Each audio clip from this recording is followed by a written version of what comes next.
നമസ്തേ. നമുക്കിന്ന് മനസ്സിൽ കുറച്ച് പോസിറ്റീവ് ചിന്താഗതികൾ നിറയ്ക്കാം. അതെങ്ങനെയെന്നല്ലേ, നമുക്കറിയാം ഇപ്പോൾ കേരളത്തിൽ പ്രചാരം നേടിക്കൊണ്ടിരിക്കുന്ന നന്ദഗോവിന്ദൻ ഭജൻസും വരാഹി ഭജൻസും അതുപോലെ അനുഗ്രഹീത കലാകാരി ഗംഗാ ശശിധരൻ്റെ വയലിൻ ഫ്യൂഷൻ ഗംഗാതരംഗവുമൊക്കെ നമ്മുടെ മനസ്സുകളെ കൊണ്ടെത്തിക്കുന്ന ഉദാത്തമായ ഒരു നിലയെക്കുറിച്ച്, അതിനെക്കുറിച്ച് നിങ്ങൾ ചിന്തിച്ചിട്ടുണ്ടോ?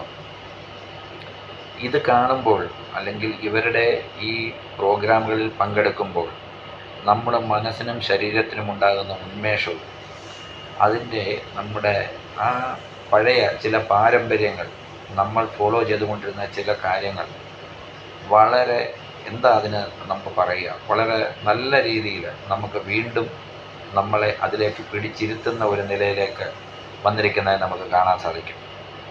വർഷങ്ങളായിട്ട് 7 മണി മുതൽ 10 മണി വരെ സീരിയലുകളുടെ മുന്നിൽ ചമ്രം പടഞ്ഞിരുന്നിരുന്ന ഒരു ജനസമൂഹത്തെ തിരിച്ച് ഇത്തരം കാര്യങ്ങളിലേക്ക് അവരുടെ മനസ്സിനെ കൊണ്ടെത്തിക്കാനായിട്ട് ഇവരുടെ എല്ലാം ദൈവീകത നിറഞ്ഞ പ്രസൻസ് ഒരുപാട് കാരണമായിട്ടുണ്ട്.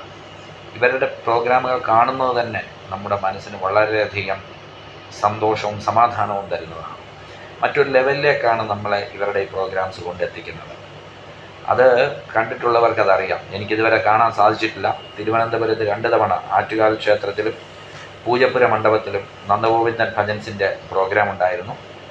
അതുപോലെ തന്നെ ഗംഗാ ശശിധരൻ്റെ ഗാനമേള പത്തനംതിട്ട റാന്നി മൂക്കന്നൂർ ശ്രീ മഹാദേവ ക്ഷേത്രത്തിലും ഉണ്ടായിരുന്നു.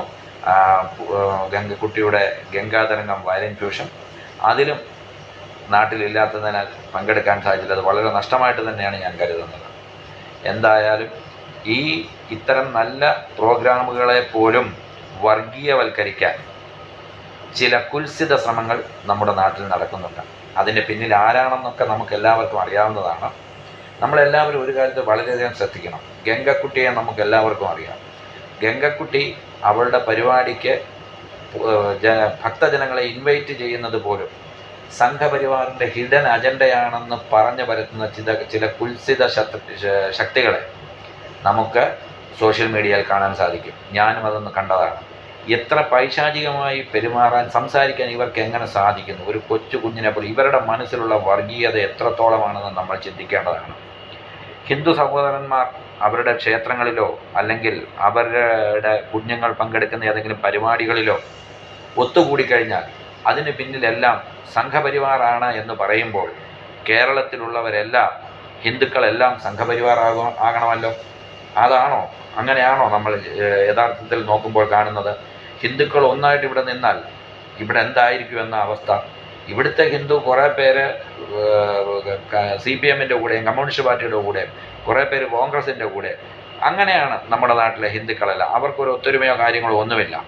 ഇവിടെ ക്ഷേത്രത്തിൽ വരുമ്പോൾ ഇവരെല്ലാവരും ഒന്നിച്ചു വരുന്നു. അത് സംഘപരിവാറിൻ്റെ അജണ്ടയാണെന്നൊക്കെ പറയാൻ ഇവർക്കൊക്കെ എങ്ങനെ സാധിക്കുന്നു?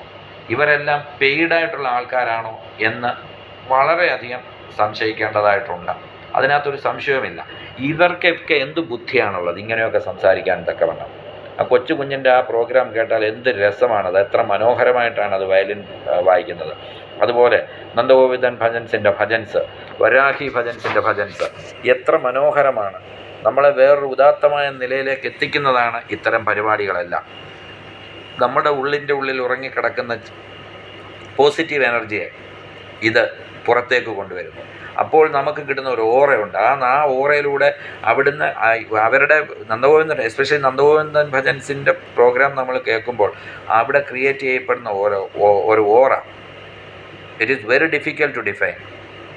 That much effective, deeply effective to each and every one's mind, those who are engaged in that particular programme.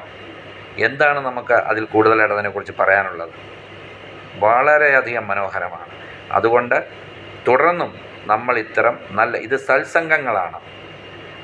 നല്ല മൈൻഡുള്ള ആൾക്കാരാണ് ഇത്തരം പരിപാടികളിൽ പങ്കെടുക്കുന്നതും അത് ആദ്യാവസാനം ശ്രവിക്കുന്നതും നമ്മുടെ മനസ്സിനെ മറ്റൊരു തലത്തിലേക്ക് എത്തിക്കുന്നതും. ഇത്തരം ആൾക്കാരുടെ ഉള്ളിൽ ദുഷ്ടചിന്തകൾ ഉണ്ടാവില്ല. ആയതിനാൽ ഇത്തരം കാര്യങ്ങൾ തുടർന്നും നമ്മൾ പങ്കെടുക്കുകയും നമ്മളുടെ ആ ആത്മീയമായ ശക്തി, ആത്മീയത അത് തിരിച്ചു കൊണ്ടുവരികയും വേണം.